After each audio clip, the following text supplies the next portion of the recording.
Pennsylvania, west central Montgomery County, and southeastern Pennsylvania until 1:30 a.m.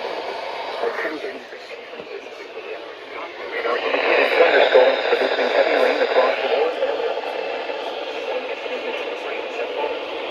the expected rainfall rate is 1 hour. Flash flood hazard. Flash flooding caused by thunderstorms. Source radar indicated. Intent. Urban areas, highways, streets, as well as other poor drainage and low-lying areas. Some locations that will experience flash flooding include Allentown, Burnsboro, Alberton, New Morgan, Cedarville, Doe, Allentown, Kenworth, Halfway House, Potts Driven, Saratoga.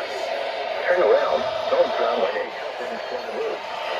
Most flood deaths occur in vehicles. Especially cautious at night when it is harder to recognize the dangers of flooding.